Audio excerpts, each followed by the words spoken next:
Yeah, so let's talk about your next foray, right? So you released a book today as we record this. Your book is just released, and we were having a conversation. I said, let's come on and talk about it because being a published author is a big deal. A lot of times we don't put that kind of style. It's a big deal. Like that, your book is going to outlive you, right? So when you put words out there, those words will be there even when you're no longer here.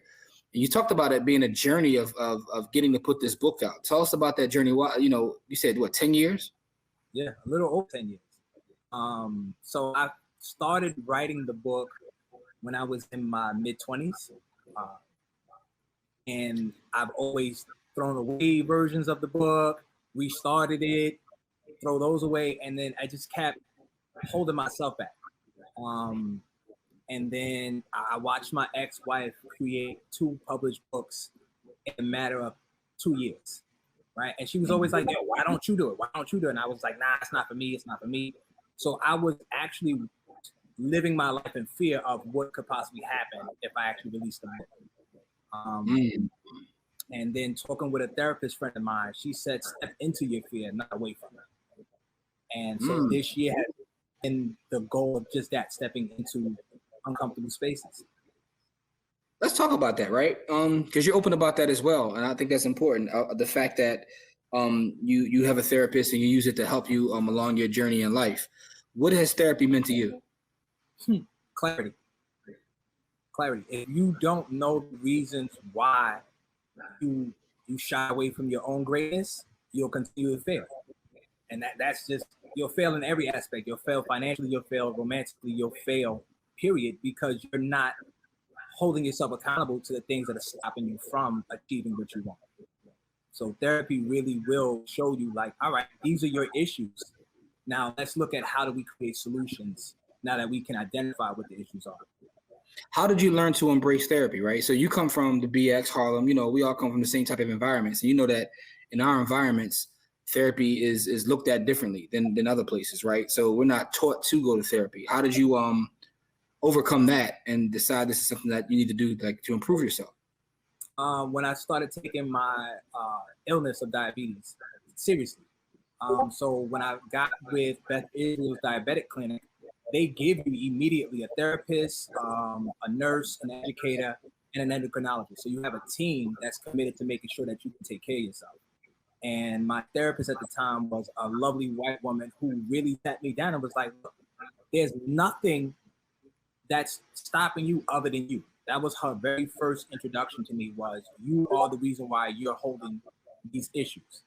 And each week we would just go over some different factors. And the only reason I'm not seeing her now is because we got to that point where we were discussing race. And I immediately saw the disconnect. And then I had to move on from our relationship like that. It wasn't going to work. But interesting. That's interesting too. So did you find a Black therapist? I'm still working on it. I'm okay. A bit of time scheduling. But I've gotten a lot of good leads and advice to find a Black therapist. So I reached out to Blackman Hill. So I'm just waiting for a response email to see what kind of services they can offer. Yeah. But I am a strong advocate that many of us should see a therapist at least weekly. Yeah. Shout to Blackman Hill. Shout to Doug from Blackman Hill. Good brother. So yeah, they do amazing work. That's interesting though, man. Thank you for sharing that, because I think that, we need to have those conversations, right? And you're very transparent about it, which is amazing. So, but this book, right? Tell us about the book. What are you writing about? What are you talking about in the book? What's the book about?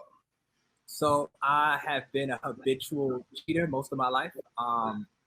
So this book is the romantic notions of what has been in my head, since I don't do attached relationships. I've never had a long-term relationship. So a lot of the book are just conversations I've had in my head about women I've been with, women I've envisioned being with. Yeah. So that's how the book came about. Interesting. This is interesting. You're like a real Renaissance man. So you're a trader, you're a business owner, and you write poetry about being a habitual cheater, right? Well, let me rephrase. I used to be a habitual cheater. Okay, you used to be. Okay, clean that up. Yeah. Now, I want to be that guy. Like I've never been that guy. Like I've never been a boyfriend or like a solid love interest to a woman.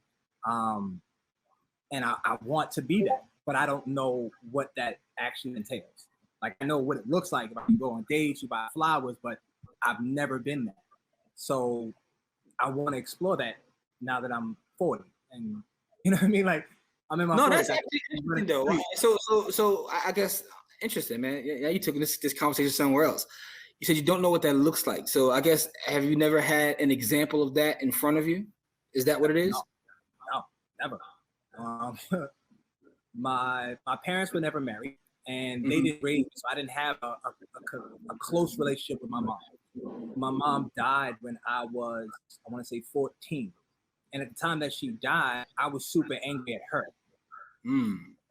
And my relationships with women in the beginning, right? So in my early development with women, it was primarily the lack of connection with my mom that made sure I never had a connected relationship with a woman as I was developing. When I got into my 20s, I was able to fully acknowledge that it's not my mother's fault. It's my choices that are continuing to impede my ability to maintain a relationship. That took some serious self-work. Like I had to really look at what I was doing and why I was doing it. And then I found out I was diabetic and felt my own mortality, and I wanted something to say I was here. So I was in this big run of, oh, I gotta have children. But I did not take into account who I was having children with. And that made a major difference when we got divorced, and I had to start looking at like, why wasn't I able to meet her where she was and help her to meet where I was, right?